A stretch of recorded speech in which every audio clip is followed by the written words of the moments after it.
Good evening. A pleasure to see you all here, eager to share some of the most wonderful words that the people in our community have to offer us at this time when everybody is under some kind of pressure or trial of one kind or another. So thank you for coming and being a supportive audience. We have some announcements to make. Unfortunately, there was the passing of Mimi Jennings, who was part of our team about 2 weeks ago. She will be definitely missed. She was a wonderful poet, a wonderful voice, a very fine contributor to the community in the arts. So we mourn her and we celebrate her at the same time. So that is one bit of news. And now we will go on to sharing the very bright side of the David Show Midstream reading. And we're just about 10 years running, which is a time to celebrate. And we'll think of celebration come spring of 23. So put that on your calendar with a big question mark as to when that's going to be. But we will look forward to that as well. And so with all of that said, we're probably in the neighborhood of about 120 different presentations throughout these years, which is pretty exciting. So that is to be, David would be very proud to know that his idea is very long-lived and continuing to shine. This evening, we have the pleasure of 4 amazing, wonderful, talented people, and we're adding some dimension as well to our presentations to sort of liven things up and to become very much in sync with what's going on in the world of the arts. And that is this whole concept of integration and interdisciplinarity, which we will be celebrating tonight in our presentations. So be prepared to have more than words, because there will be sounds coming at you as well. In keeping with the tradition of David's show, the host usually reads a piece that they have written, and I will start with this little piece that celebrates the coming of fall and at the same time has some sadness about the loss in our environment. Passing Song of Autumn. Mid-August signals the dawning of autumn. Birds quiet down, turn their voices south. Wild turkey families forage in backyards. Night silence pierced by a chorus of crickets. Males croon for a mate, protect their territory. It's a connecting link to my summers spent on a farm, away from city pavement and thoroughfares. The air permeated by sounds of crickets chirping rhythmically.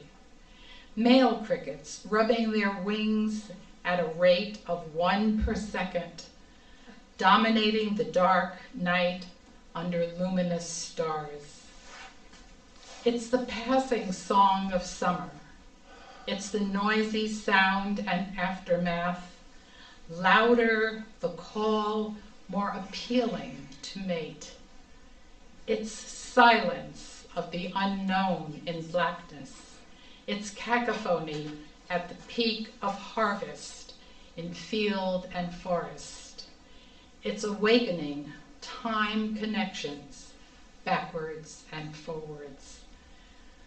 This late August night, cricket choruses fall silent. Our soundscape diminished. Vast tracts of forests gobbled up, by urbanization, fires, farming, insect species decline. What will happen to Dickens' cricket on the hearth, their long antennas connecting spirituality and enlightenment? The guardian angel now faint. Yet, in the distance of cricket, his pure voice, higher than a piano's highest note, sings on through time like a well-made instrument, sustaining to survive.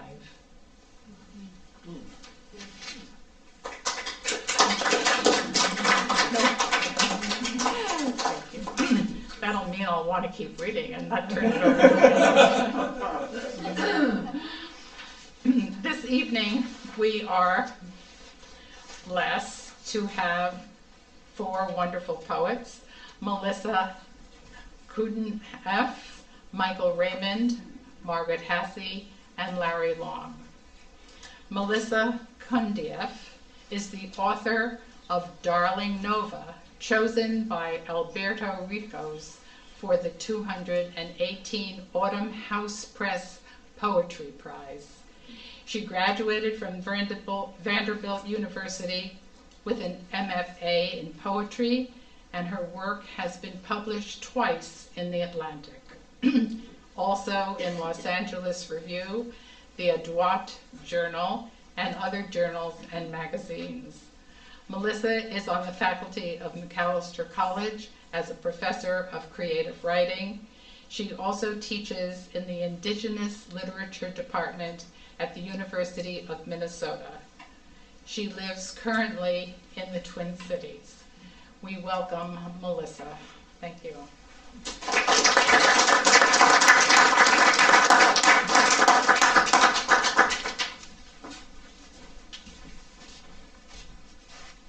Thank you so much for having me and for inviting me to read in this series. I've only lived here in St. Paul for about 6 years, which is actually kind of a long time, I guess, but I'm really just now kind of breaking into the poetry community and getting to know my people. Because when I moved here, my son was just little, and you know how it is. So I'm so happy to be writing and reading and part of the community. So thank you again for inviting me and having me. I'm going to read some poems from my book, Darling Nova, and then I'm going to read some newer work. This first poem is called The Conquer in 1956, and it's about the movie called The Conquer, starring John Wayne, in which he played Genghis Khan. Like, what? Sure, right? Yeah. And the place where they filmed it was out in the deserts of Utah, where there had been a lot of nuclear testing. And so the sand and the dirt was all radioactive, and a lot of the people who were involved in the film at a disproportionate level had got cancer and or died of it, including John Wayne, but he also was like famous for smoking more cigarettes than anyone. So this is a poem about that, but it's also a poem about my father, who is probably in most of my poems, and he died of Alzheimer's 2 years ago. And so this poem was written before he had really gotten sick with it, but it was still evident that he had it. And there's an epigraph, and it's just simply, the filmmakers knew about the nuclear tests, but the federal government reassured residents that the test caused no hazard to public health. By the end of the movie, John Wayne's lungs will have burned through his armor. The director's chair left out in the rain will look as if it has fever dreamed, and the director, home by then in Los Angeles, will dream a heaviness dropping from the sky. As it nears land, he will wake to an idea regarding cause and effect. The end does not stand still, but rises all around the place where it falls. By the credits' last words, everyone will have lost their breath. A strand of blonde hair will have clung to a stylist's discarded black smock, and her black shadow, also discarded in Utah, will grow so long and thin with trying to walk away, it snaps. From an army base in Kentucky, my young father will watch this film skeptically. After chow time, the pursed mouth of Susan Hayward will whimper, "Save me."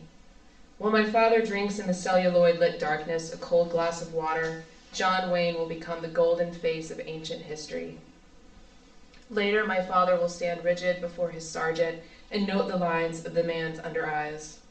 He will think loyalty isn't really all that cinematic, but rather cracked, like a dish rag left to harden over a fence. By the end of the movie, my father will stare into a polished mirror, flash to a photograph he once saw of the dead and dying horses on the beach of Normandy just 12 years before. Sand fleas hopping on the horse's eyes that end when gazing at one white sky. So many cast and crew members with terminal cancers will drink from the same cold glass as my young father. My father will outlive them, though he might ask later, for what?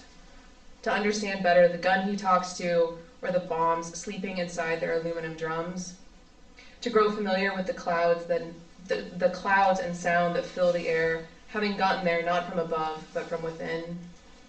By the end of the movie, it will be the dirt under the actor's nails that hums well after their passing. When only my father and I are left in a backyard in a small town where he's retired, I'll think about the rain's angle and sip my wine and stay quiet. In the conversations we'll never have, I'll tell him not to look too long at whatever remains, but he won't hear clearly and will ask me to speak, again, louder this time to pull a curtain over that bright stage, this time to make the horses go away. All right. I think maybe I'll just go into, I have no, okay. I'm going to read another one about my dad. It's called Black Ants. He grew up in rural Texas he was born in 1938. His parents were incredibly poor, and he just had a very strange childhood, and this is a story that he told me one time about a childhood friend of his who was kind of a sociopath, and it's just a story that stuck with me. And then, of course, when he got Alzheimer's, I couldn't get him to tell the story again, so I had to kind of piece it together. So it's called Black Ants. I believe them because their souls are figure eights. I believe them when they say the cornfield is sown with vertigo. When I stare down the rows, I believe the sky behind me makes promises it outgrows. I believe it hurts to be shot. I believe a gun aimed at the setting sun marks a scythe in its blinding center. I believe that my father was once a sharp thorn, and the snake he blew apart, I believe its venom thickened inside a thin arm. I believe that my father's boyhood snake-bitten friend would have been a bad man had he survived the bite. I believe the story went, before he got bit, Nick took a rock to a dog's head. I believe my father, lucid and speaking Gothic. Nick was the kind of kid who hurt kittens and other kids. I wanted to believe my father was never really his friend, but my father reminded me they grew up in the middle of nothing. Sometimes bearing it is enough. And who is my father now that he no longer remembers landscape, or that he ever even told me this story? I believe somewhere between the dead snake and his dead friend, my father stands, his back against the sun. I believe my father waits there to tell me again what he's done. And the ants, I believe their bodies lined up make bright rivers. I've thrown a red apple against a house and watched the juice-streaked window that I believed was my kingdom pixelate black. The cracked glass speaks back to me still. Did you ever as a child watch a house burn down? Did you ever as a child believe the boy who lit the match, the boy who ran, the boy who told you to run towards the rivulet's end? Let's see. This is a poem that I wrote one winter when I was living in Ithaca, New York. I don't know if any of y'all have ever been up there, but me and my two young children and I were living there with their dad, and it's very cold in Ithaca and very gray. And yeah, this was an experience that I had there. It's called Snakes. The winter we all had the stomach flu, kids irrational and curled on the floor, little doll fires. Then they would puke, heaving and retracting like novas. I was sickest, secretly pregnant, early along. My toddler, high on fever, met me on the cold bath tile and closed my eyes. His hand left resting on my mouth. I was that house's earth, a shut-eyed spinning matryoshka, sun reachable and real, small burning boy, his stink and breath. While gods closed and opened doors on the star's surgical canopy, curved back or belly or thigh, he found me somewhere new, his frustration and agony. He scratched my face hard enough I bled. I slapped back. My son's stunned and quivering mouth. I shouted, "Don't touch me." What I meant was, "I'm sorry you're sick. I will be your living braille."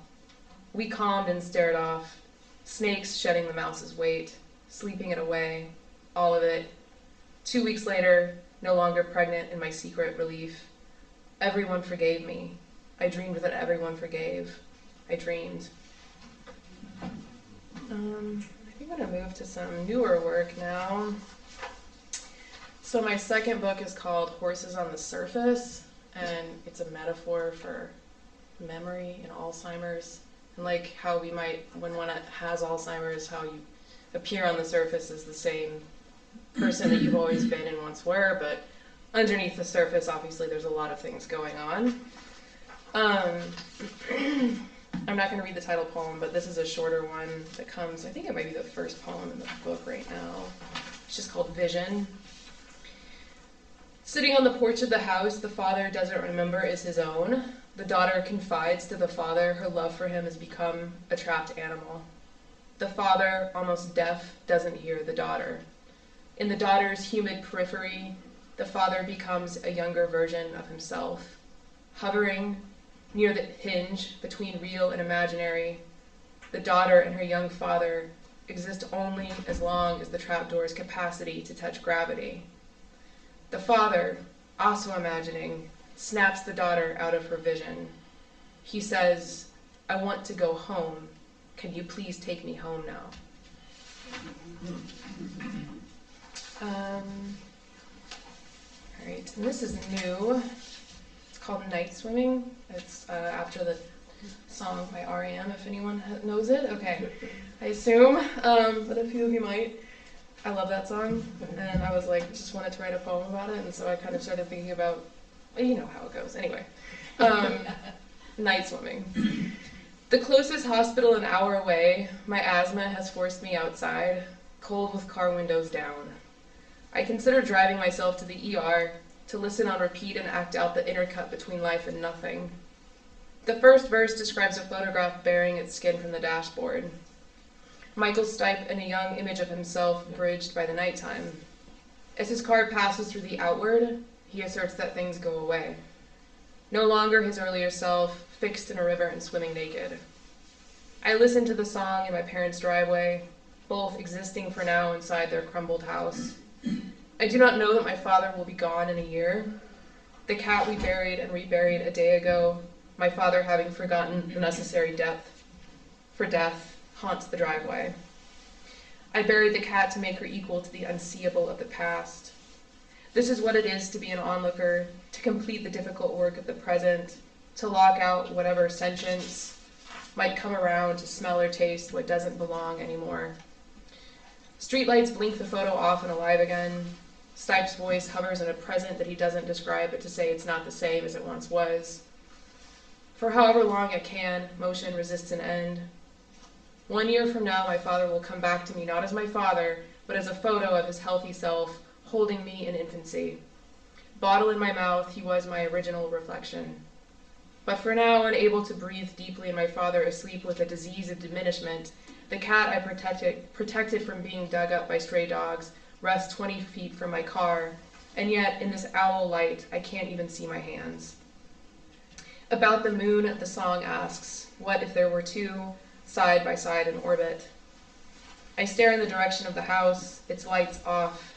I know my father's there somewhere. The string between us is long. Between myself now and the first version of me that has been replaced as well. The song asks me to live in reverse, if only for a little while, because in a year I will not be the person I know myself to be. I will not be the person whose father holds on to anything. Alright, how are we for time? One more? Okay. Medium. This is called A Question of Perspective, and this is about, well, you'll see. It's about being with my father when he died, which, by the way, I know it's obviously very sad, but it's inspired me to learn a lot about the process, and I'm hoping to become a certified death doula in my near future and whatnot. So while these poems are sad and they have their weight to them, I'm also very much into the kind of celebration of it as well. It's very, very important to me to say that and to write about it. So this is called A Question of Perspective. At your death bedside, a memory. You was the song you sang from another room. The words lined up like train tracks. Instead of an end, a vanishing point. The part of your brain that once knew me has now disappeared me. Where I've gone is a question of perspective. Your nurse hovering in your bathroom lit dark tells me the medulla oblongata will be the last piece of you to cease functioning. I watch your heart beat beneath your ribs, working hard for this last version of you before me. Medulla oblongata, marrow of the spine, a translation I don't comprehend. Your brain, not your spine, I say to your medicated unhearing. The sound, not the noise, the distance, not the disappearance. Your nurse enters twice each hour with morphine. I lose my place between night and morning. Your memory, not me. In my stuck need to reword your death, you leave more suddenly than I'll ever be able to explain. I'm here, I say as you go. I say, the end, not the end. Thank you, everyone.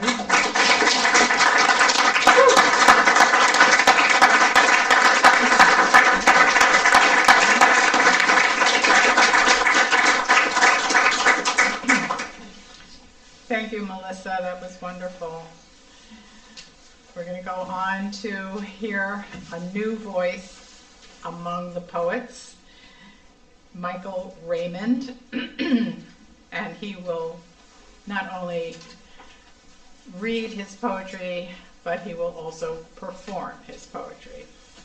Michael Raymond is proud to have reached the age of 65.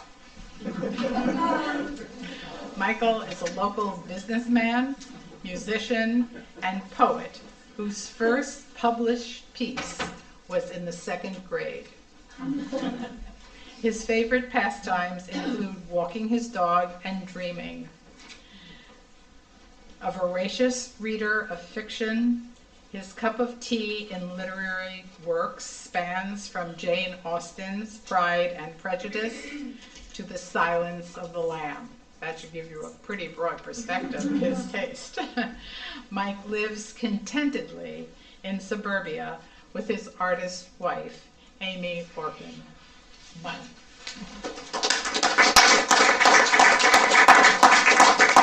Thank you, Roslye. It's an honor to be here, and I sincerely appreciate your attendance this evening.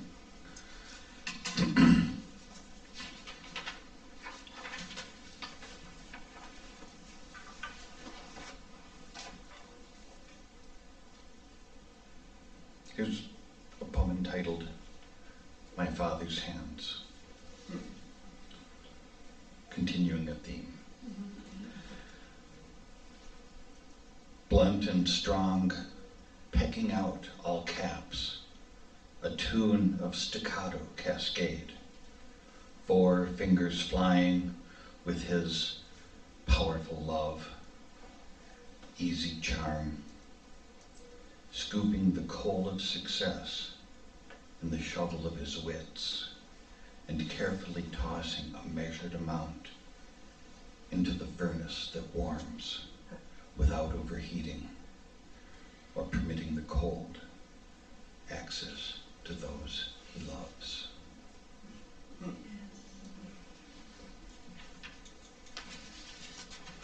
So far so good, huh? So far, so good. You can manipulate that. Yeah. Can you hear me okay? Yes, that's Okay. good.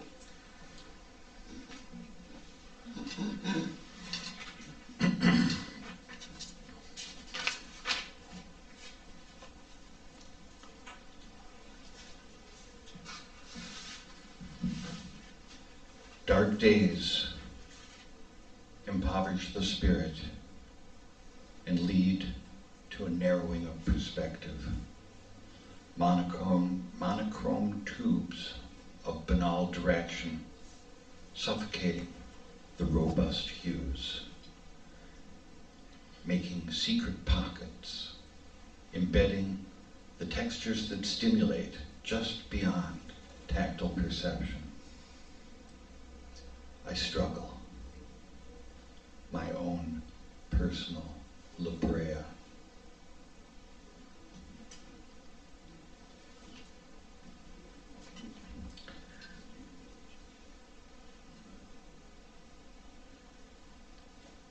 To give forgiveness frees the heart. To take forgiveness frees the soul.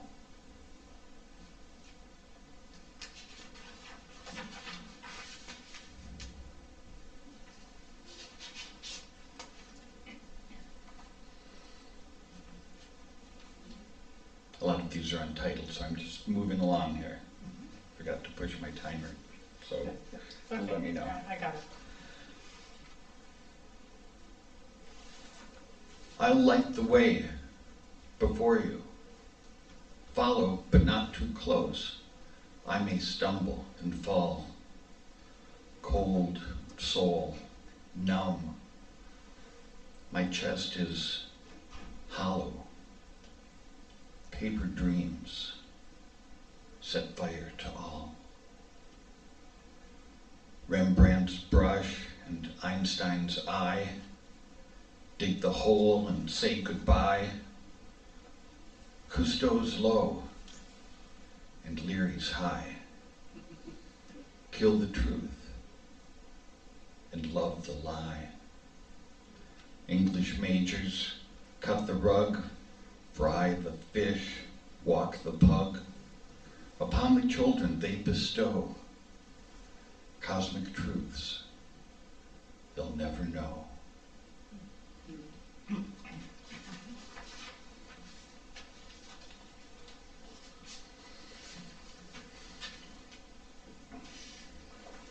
This poem is entitled Exhibit A.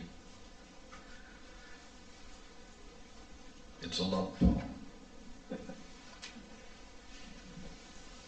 This poem he wrote, and if it please the court, I'll soon point out within its lines the crimes he did for sport. Line 2 confesses, in his own words, he watched her day and night. Line 5 you see so creepily, he watched her with delight. Line 8 confesses to conspire for increase and demand, followed by and subsequent, he wants to hold her hand. And finally, to his clever ploy, with every breath he'll take, he promises eternal joy and feeds her wedding cake. Today I humbly charge the court that for these crimes he pay. He said that he would bring her love and never go away.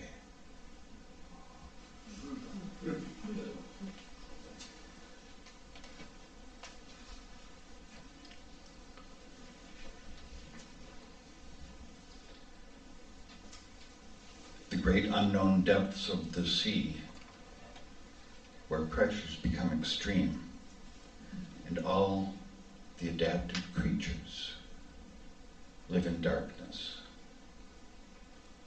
Well, that's the title. Too deep for light to penetrate, with pressure pressing down, are not unlike big cities, suited to the adapted.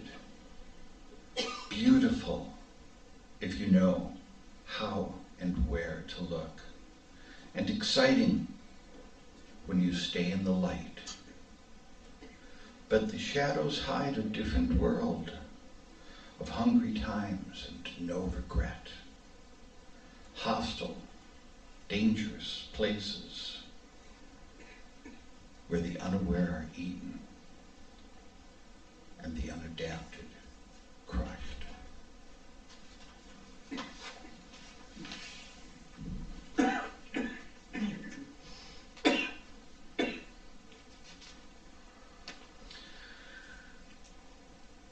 I hate endings. I love beginnings. Ah, the beginnings of love, sensation of falling, the vortex of thought, the heart of a Volkswagen picked up by a random twister, danger palpable to all who witness. You think to yourself, I'm flying. I can steer through the current. Naivete masking the truth of firmly being belted in the back seat, unable to grasp the futility of the wheel. Suddenly, you're not alone and comfort is everywhere. Falling turns to sleepiness in the scratchy wool of your brightly patterned blanket, musk and mothballs on a warm, gentle breeze.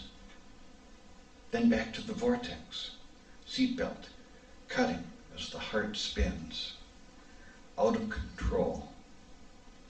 Is this soaring or falling? I don't know.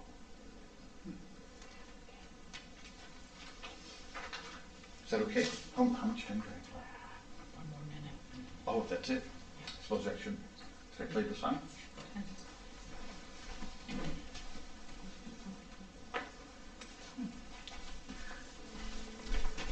Roslye loves the concept of mixed media.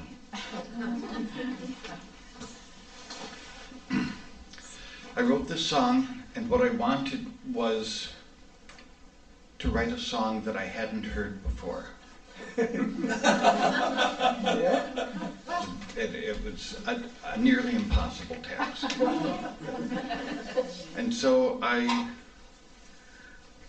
reached, and this is what came out.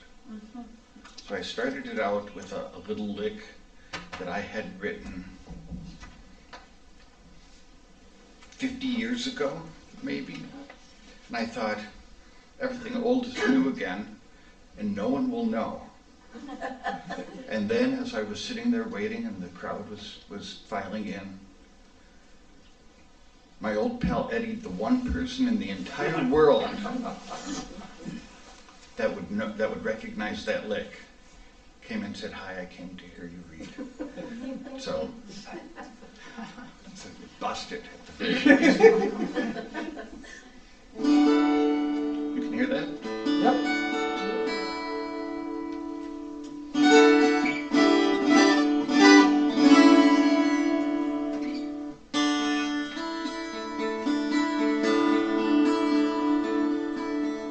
I went to St. Paul just to take a meeting. I said that I would call, 'cause it was snow and sleeting. But instead I drove on home, thinking who you'd like to see. As I opened up the door, the surprise was all on me. Lesbian lovers make beautiful women. Under the covers, both taken and a given. I say it's hard to understand how it's not better with a man. But they just wink their winks and smile their smiles, choose to walk forbidden aisles. I had to turn away. You know my eyes were stinging. Thought back to that day, our wedding we've come. What will become of me when a voice called from the dark? There's room enough for three. Lesbian lovers make beautiful women under the covers, both taken and given. I say it's hard to understand how it's not better with a man. Just wink their winks and smile their smiles. Choose to walk forbidden aisles. Instrumental bridge.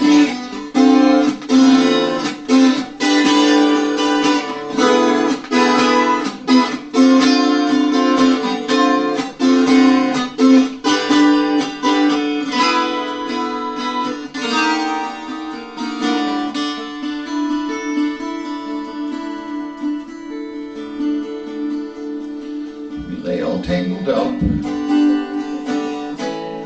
so much more than spent. We talked of moving in, as if to save on rent. I know I'm a lucky man, because I like to please. Raise my hands in silent prayer as they got down on their knees. Lesbian lovers make beautiful women under the covers, both taken and given. I say it's hard to understand how it's not better with a man. But they just wink their winks and smile their smiles. Choose to walk forbidden aisles.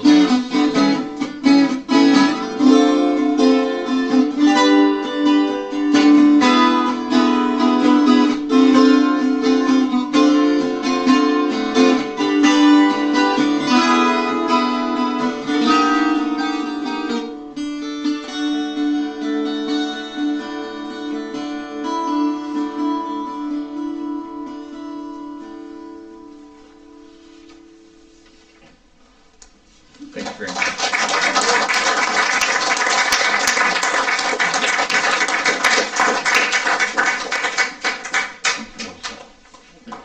That's a good song.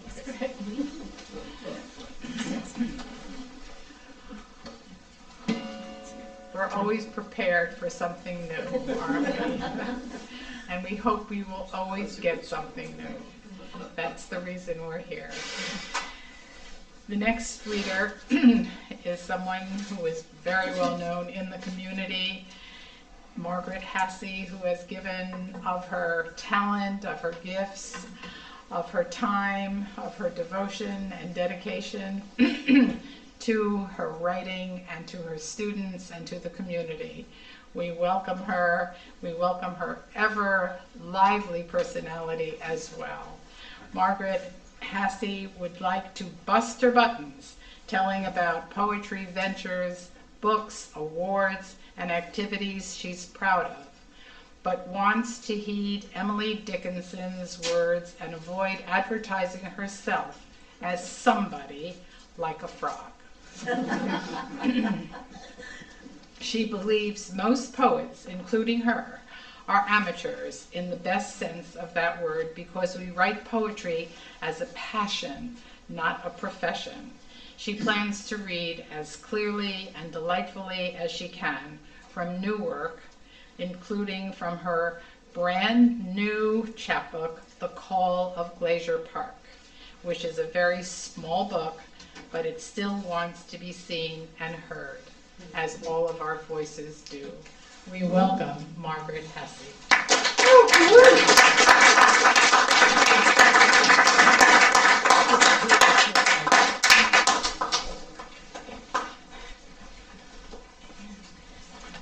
Thank you very much, Roslye, and thank you for the warm welcome, everyone. I enjoyed the previous two readers as well, Melissa and Michael, last name? Michael Raymond. Michael, and Margaret, so we've got these three M's rolling in here. I wrote this poem that I'm going to begin with about halfway through the pandemic, and it goes like this. Can I be forgiven for how well the past year fit me, with its elastic time and deep pockets of privacy? Each day I wore the blue dress of solitude. Joy entered me like yellow light through wheat fields. It was a very creative time for me. COVID was horrible in so many ways, but for many of us, we got many more hours to write. And for me, it meant 3 new books. And the first book was to comfort myself and readers. It was a collaboration with the artist Sharon DeMarc. And to comfort ourselves, I wrote poems and she made watercolors of things that were sheltering. Hugs, things that we couldn't have during COVID. Things that you can think about, houses are shelters. But also, in this case, art is a shelter. For my friend Sharon DeMarc and myself, every week we would exchange a piece of artwork or a poem on the same subject. So on one side you see her watercolor, and on the other side you see my poem, in this case about art. As the sun begins to build its house of gold, an artist is called to her window. Alone in the attic of creation, free to leave her body, lift bird-like and settle on bare branches, she can portray what is before and within and beyond herself. With pencil, paper, color, she paints an upside-down bowl of blue essence, some call heaven. Anne Frank, too, in the bolt hole of a tiny annex, found her patch of sky and shared her vision. She wrote in her diary, "Think of all the beauty in yourself and everything around you and be happy." The second book during COVID times, this one was to comfort, and the next one was to disturb. It disturbed me in part, and it was about the disturbance, the horrible disturbance of the death of George Floyd, and caused me to think a lot about what it is to be white in Minnesota, what it is to be white in general. I have 2 kids of color. So this book actually has an image of the cement outside the George Floyd Memorial one day when it was decorated with flowers, and there's a suite of poems in this collection. All of them have the same title, which is Another Day of Being White, and then there's a subtitle to it. In this case, Another Day of Being White, Dog Incidents Report. My golden doodle puppy, apricot colored, looks like a dust mop on legs. Rosie adores everyone, wants to lick hands in friendly indiscrimination with all humans in her orbit. Lucky little star, recipient of sunny attention from many strangers. Until today, when I erred, as the training book calls it, erred, let out the leash 5 feet and unheeded her dash through the doorway of a bus shelter where a man sat, slumped, smoking a cigarette. When she came at him, he leaped to his feet onto the bench the way fire jumps, his dark eyes on her, his face a rictus of terror. Was he yanked back to facing a mouthful of guard dog's teeth, or to a traffic cop with canine cops who call black men dog biscuits? Maybe he'd been warned of feral dogs and rabies, and need I tell you that I'm a white woman in a mostly white neighborhood, and like the puppy, I'm used to being liked. He is a black man, uninterested in the apology I try to make from a distance. Am I wrong to make this encounter about race? Can he just be a guy with a primal fear of dogs?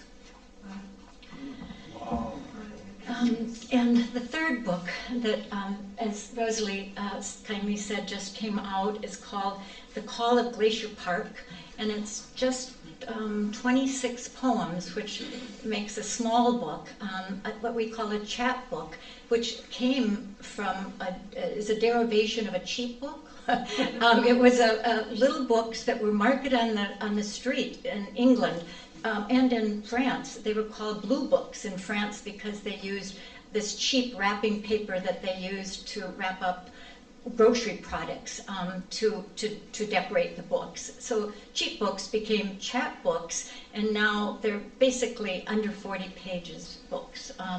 And this book came about because I wanted to write about a place that deeply stirs me and a person that inspired me. The place that deeply stirs me is the, Glacier Park. And the person who stirred me to love Glacier Park is my mother, who in 1926, when the park was only 16 years old as a national park, she got on a train. She was at Carleton College studying, but had a summer job as a waitress out in Glacier in one of the old historic inns. Got her ticket free from Louis Hill because he ran all of the concessions, went down to the railroad here and got on the Amtrak. It wasn't Amtrak then, it was the Great Northern, and took the Great Northern out to Glacier National Park and worked summers. And whenever she wasn't working in her free time, she was a fabulous hiker.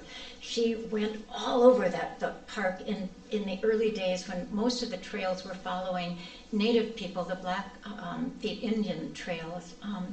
And this, when she told me these stories when I was a little girl, I could tell this was the most free time of her life. She was proud to be so exploratory. And indeed, almost 100 years later, when I was sitting out in Glacier Park on one of the lodges, in one of the lodges out on the deck, I heard one of the guides say, you people, you've got to go in and see this exhibit about Gladys Johnson in there. She was a kick-ass hiker. Well, that was my mother, a kick-ass hiker. I was just thrilled. So many times I have followed her path in Glacier Park. And so some of these poems are about really what was to me an emotional, a spiritual journey to go the way that my mother went and to come into this landscape that I loved so much. And that's so quickly changing. When she was there in 1926, there were more than 125 active glaciers, and now there are 25 active glaciers, so 100 years ago versus now. So here's a poem about one of the things that you might get to see in this park if you're lucky, and that is a moose. So it's called Moose.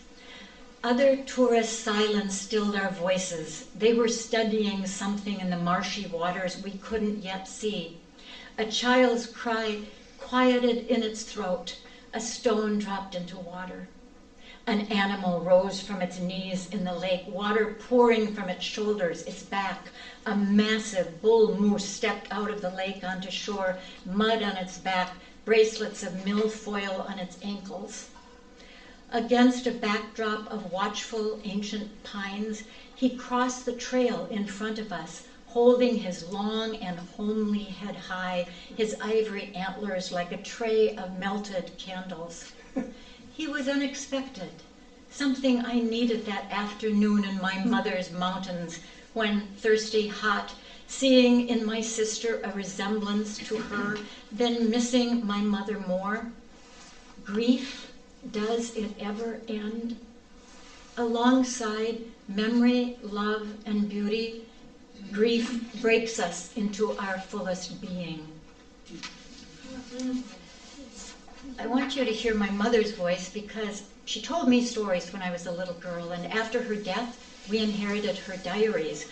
And her diaries were full in 1926 of the stories of the hikes that she took. And so 5 of us in my family made a pilgrimage on following one of her hikes up to the Continental Divide in Gunsight Pass, and then down the other side to one of the historical chalets in Glacier. But in her diary, this is her voice. I wanted you to hear her spunky voice. We didn't mind the climb up the switchbacks on Mount Jackson at all, though they are as steep as at Swift Current Pass. We were in good trim for our hike, as we had gone without desserts for over a week and had done the daily dozen almost every night. The trail leads back and forth up the mountain above Gunsight Lake with Gunsight Mountain in the background. It is such a huge, impressive mountain, and we counted 9 silvery threaded streams rushing down one side of it, with any number of little streams going into these. There isn't any vegetation on that side of the mountain, only sand and beautifully colored rock with layers of strata falling in graceful lines. We kept wishing as we went along that the clouds would not disperse until we got to the top, for neither of us had been up in a cloud before. But they kept ascending as we did, so when we reached the top of Gunsight Pass, they were gone. So I have a poem about reaching Gunsight Pass. And by the way, I want, because my book is so little, such a chapbook, I'm going to show you a great big picture of the cover. And this was made for a publicity stunt at the Brain Taxi Festival of the Books. I've got it upside down. Although look at it's reflected, and so you can see it either way. But it's for a publicity stunt at the Rain Taxi Festival of the Book, and this is Lake McDonald with a reflection in it. And this was the end of the Gunsight Trail. One of the trailheads is at this particular lake, which is Lake McDonald. And Gunsight Pass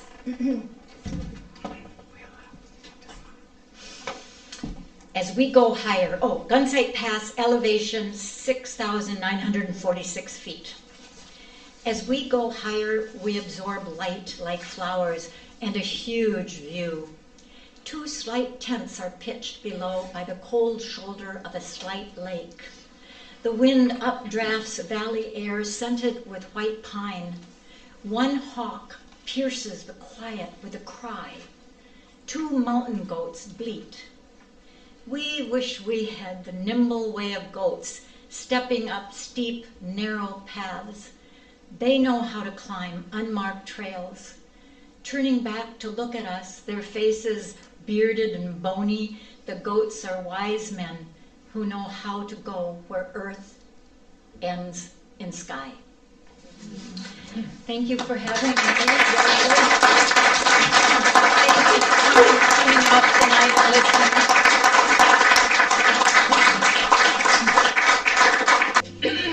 Our 4th presenter this evening is Larry Long, a name that I'm sure many of you have heard. For many years, he has been a storyteller, a performer, an advocate in all different forms of environmental issues, and continues to be today. Larry Long is a national and international singer, songwriter, spoken word poet, educator, activist, and anything else you want to add to the list.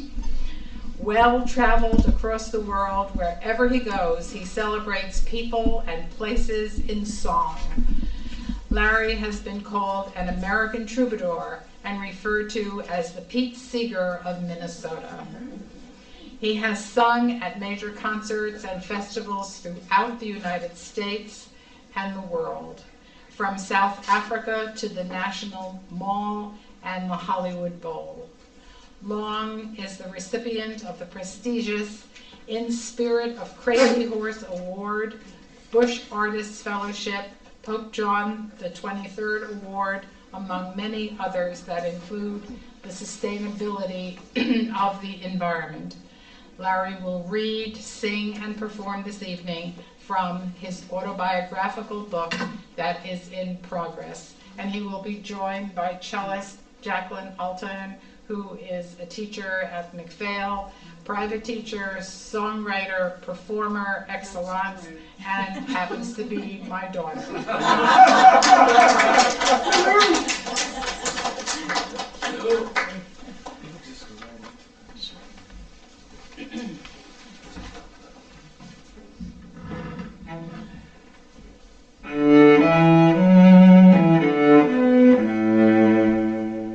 On the day that I was born, on the day I'm with you now, through these times that seem forlorn, standing on ancestral ground. You were there when I first spoke, you were there when I first stood, you are there to give me hope, you are there in all that's good. I often tell people that I was born a Southern Baptist, raised in the arms of the Jewish community, adopted by Franciscans, and rediscovered my relationship to the Creator in the Dakota Sweat Lodge. As Mark Twain wrote, travel destroys prejudice, and I have found it to be so. My mother, Roberta, would often say, when doors open, don't be afraid. Walk on through and find out what's on the other side. She raised us to believe that we're here for a purpose. It's up to each of us to find out what that purpose is. At an early age, I discovered that my calling was the gift of song. Initially to overcome childhood trauma, and later to help build bridges between the generations and the many nations of people who call this land home. If I were to serve the world, who on earth would save me? If not for you, then who am I? If not for you, what would life mean? You're the breath inside the song. You're the note that lends an ear. You're the prayer that gives me calm. You free this heart from fear. My mother and I shared a deep intuitive connection. And whenever I called her up on the phone from the road, Mom would say, I was just thinking of you. And my mother's favorite hymn was, his eyes are on the sparrow, so therefore he must surely be watching me. On her final days in hospice care, sparrows gathered outside her windows singing. A few nights before she passed, I received a phone call from a dear friend, Lisa Bellinger. And Lisa's from the Bear Clan of the Anishinaabe Ojibwe Nation, a carrier and protector of water of the traditional Medewan Lodge. How are you doing, Lisa asked. I've been in hospice care with my mother for the last month, I said. And she's preparing to take that journey home. This must be why I gave you a call, Lisa said. For my people, when we come into this world, we travel through the narrow passage of our mother. In the best of circumstances, family and friends are gathered round to welcome us into this life, saying, we love you, we want you, and we are here for you. As in birth, your mother now is in that narrow passage between this life and the next. And on the other side are all of her relations upon whose shoulders we now stand, welcoming your mother into her new life, saying, we love you, we want you, we are here for you. Now here I am, the wheel has turned, holding you in my arms. Now here I am, the candle burns, listening to you gently call. Whenever I'm in need of friend, you are there to help me through. With a love that never ends. Now here I am, I'm here for you. There are places on earth that are sacred. We're told the memories. One of those places for me is at the foot of the maple tree my father and I planted over 50 years ago.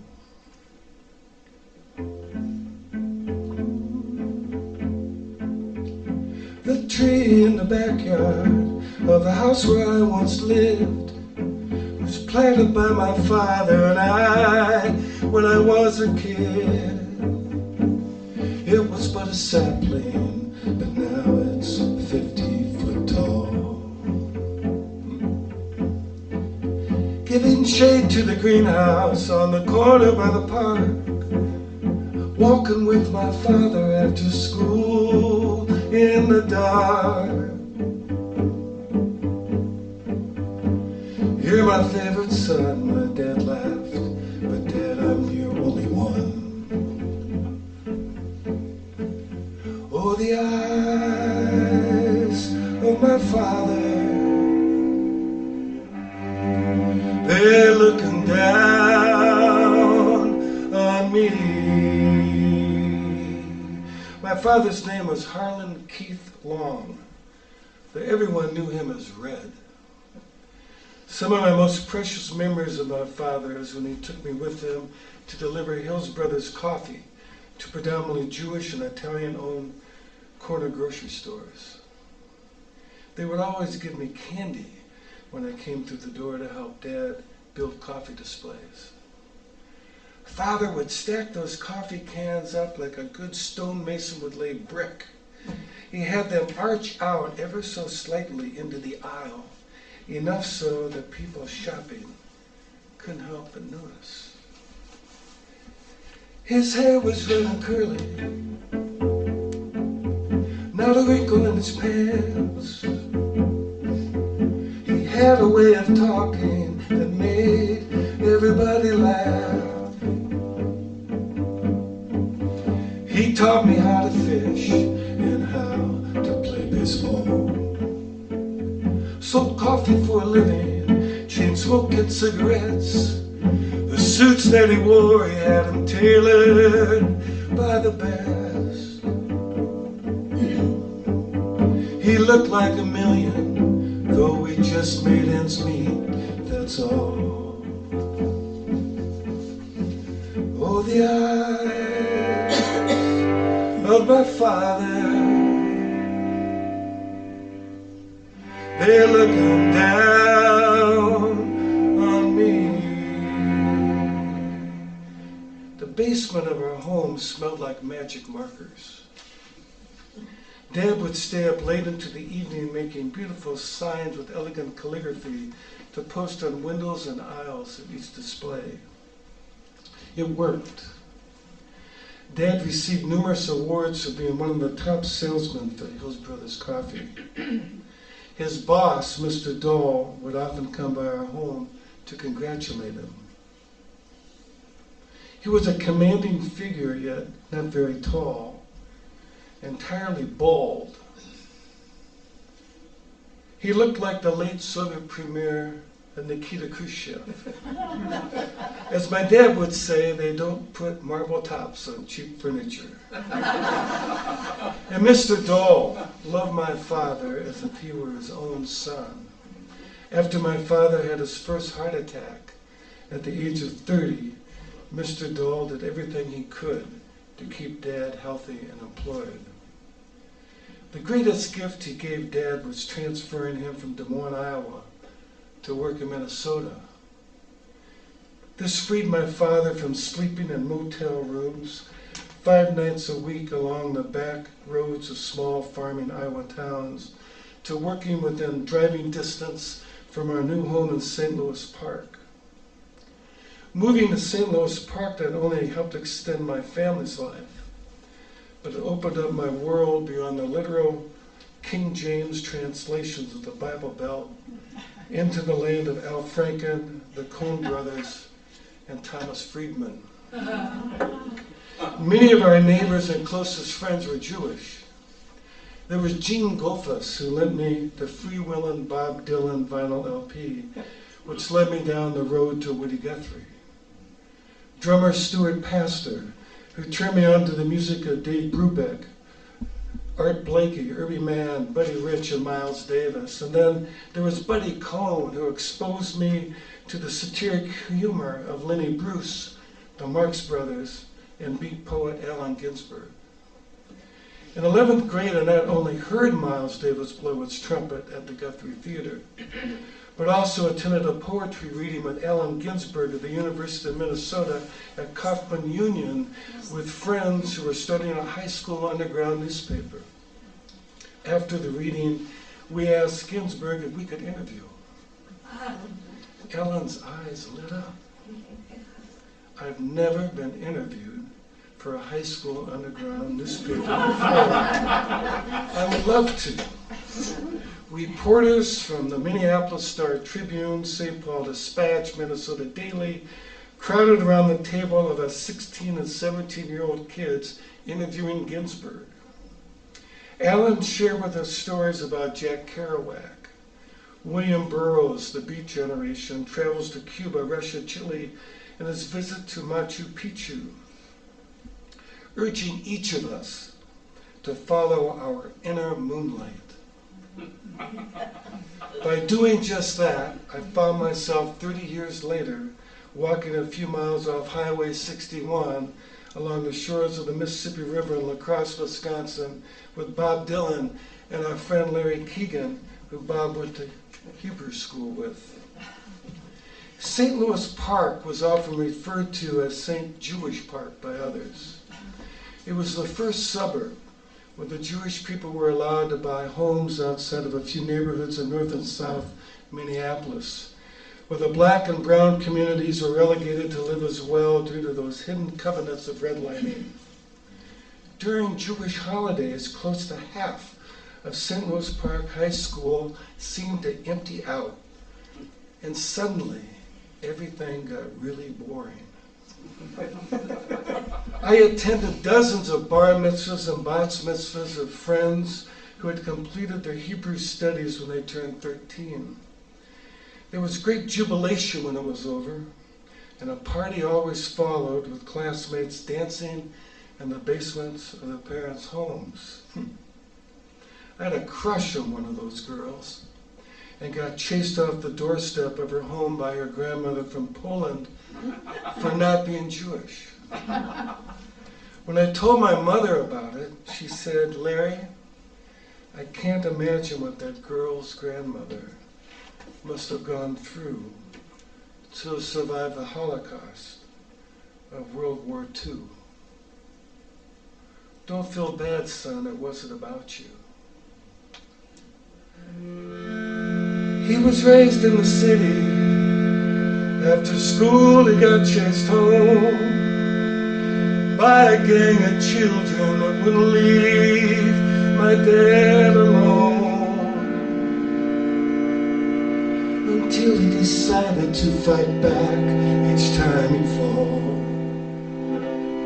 He fought in the Pacific back in World War II on a big battleship there. When the war was through, came home and got married to a girl from Des Moines, my mom. Well, the eyes of my father, oh, they're looking down on me. My father grew up in a neighborhood of white flight. They were the last remaining white family in what became an all-black neighborhood. His family lived in a 2-story high, sharp-pitched roof with shingle siding. The interior of their home was dark and gray, as were the bland muslin dresses that Dad's mother Mary wore. Her dresses hung loose like a potato burlap sack from her shoulders down to her ankles, and faded into the shadows of the hallways of their home, void of photographs and pictures. Unlike Grandpa Orville Long, who quit school at a young age to make a living hauling furniture and cutting hair, Grandmother Long was college educated. She received a degree in education and was teaching elementary school when they met.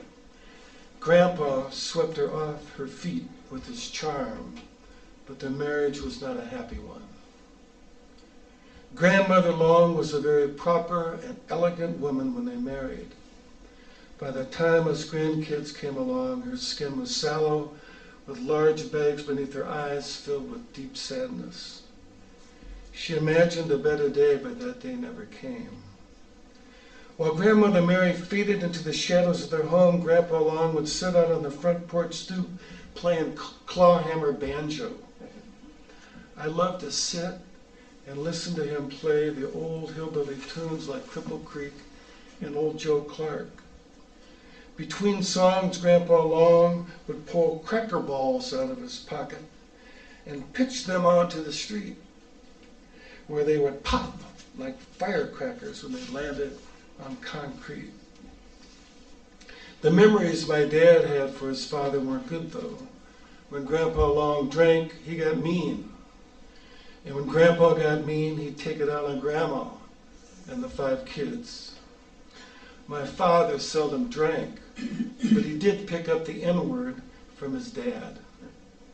Whenever he would use that word, Mom would take his kids aside and say, "Your father might use that word, but we don't." Mother was only 16 years old when she met Dad. Shortly thereafter, he enlisted in the Navy, where he served on a ship called the USS Lucidor that made supply runs to bases scattered across the Central and Western Pacific. In November of 1945, his ship arrived in Hiroshima. 3 months after that horrific nuclear blast had killed over 100,000 people in a fireball of shadows on the wall. While on leave, Dad asked my mother's father,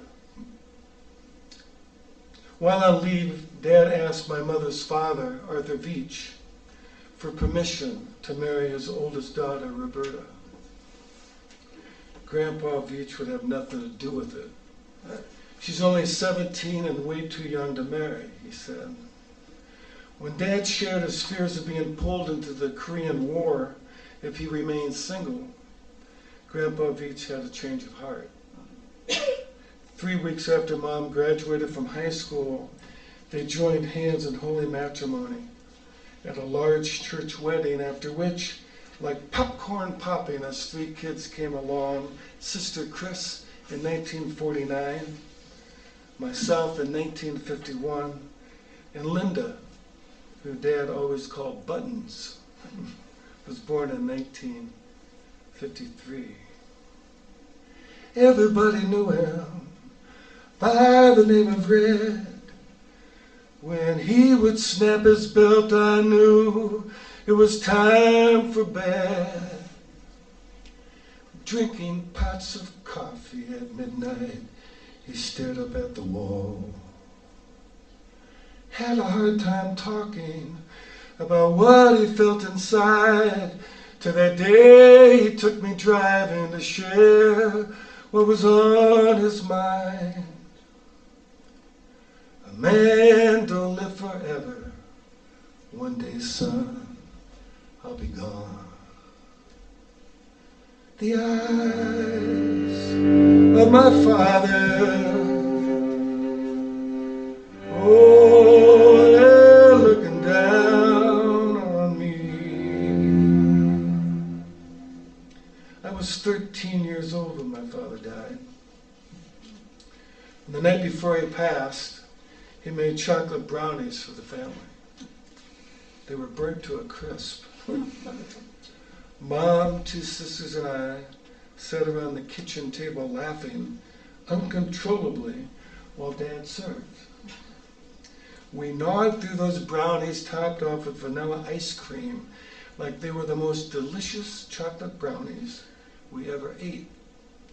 Before going to bed, Dad chased Linda giggling around the house for a goodnight kiss. It was December 27th, 1964, and the Christmas lights were still up. At 3 that morning, our father passed away in his sleep from a heart attack at the tender age of 36. Mother simply rolled over, and Dad was gone. I was the last to wake up to the sound of Mother crying. My parents' bedroom door was left wide open. I can still see the medics hovering over my father's body, trying to bring him back to life with no avail. As if in night terror, I ran to my mother's side, trembling on the couch with my 2 sisters. Every corner grocery owner in the city, it's been said, brought food to the doorstep for the family of Red. No one could believe it when they got the news. This man who won people in better health than he, this man who never missed a game I played in Little League. It's not the kind of work you do, son, it's who you are. Oh, the eyes of my father, oh, they're looking down on me. In the days and months that followed, people would often come up to me and say, "I'm so sorry for your loss. It will get better with time." But it didn't. I was angry at my dad. There's nothing more I wanted than my father's love and affection. Yet on those ice-cold winter days before Dad passed away, his blood pressure would rise and skyrocket through the roof. When a dead I, as his only son, often became the recipient of the pressure that exploded out from inside him after a hard day's work. It wasn't until I discovered a letter of condolence from my Little League coach, Mr. Maeda, a Japanese-American internment survivor, and I, at the age of 43 with a son of my own, that I was able to put to rest that anger. It was through Mr. Maeda's loving words of comfort for my father that I realized what I was really angry about was simply that my father died. What I was really angry about was simply that my father had died. And once that anger was put aside, a floodgate of loving memories wrapped in melody and rhyme came rushing through me.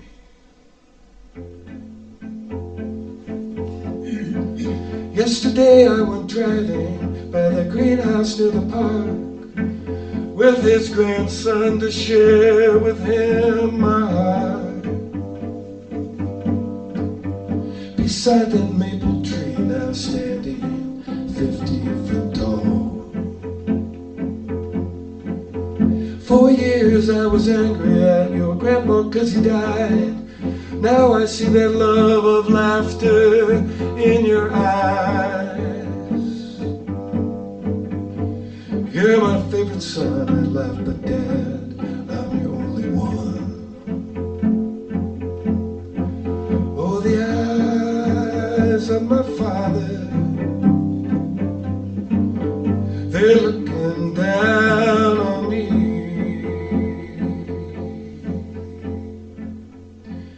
To this very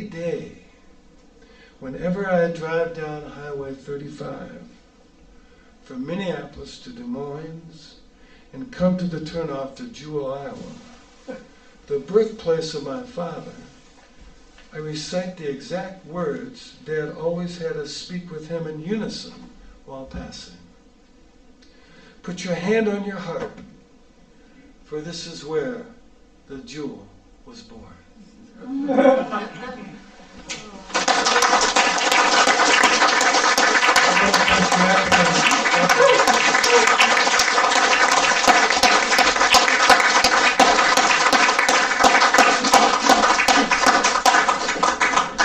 Thank you so much for that amazing performance. Thank you.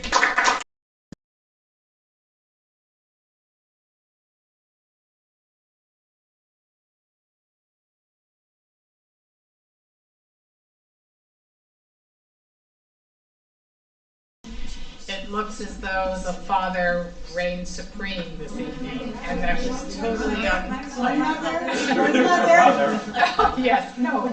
Mother and Father. Everybody reigned supreme, but we framed it with the Father.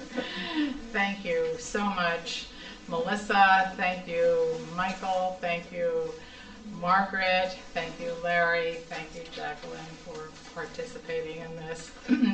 We are planning our next Midstream program, which will be November, I think it's the 14th. Is it the second? It's the second Thursday of the month, and we will have that. November 10th. Okay, the 10th. Louis Almao, Haley Kirkwood, David Mendez, and June Blumenson will be reciting that evening. And also be aware that there are CDs out there and some booklets, chapbooks, real books for your interest if you would like to walk home with a treasure. And also on November 12th at the Dakota, Larry Long and his other accompanying performers, Claudia Schmidt, Robert Robinson, Tanya Hughes, Billy Steele. It's called American Roots Review. American And it's Roots. a 10-piece band, and it's going to be on the 12th of November. 2 shows. 2 shows, 6:30 and 8:30. Be there. Thank you. Thank you. So you're all invited. I hope you all walk away totally inspired and will go and create your own poetry so that we'll have a lot more readers coming through the year. Thank you very much for your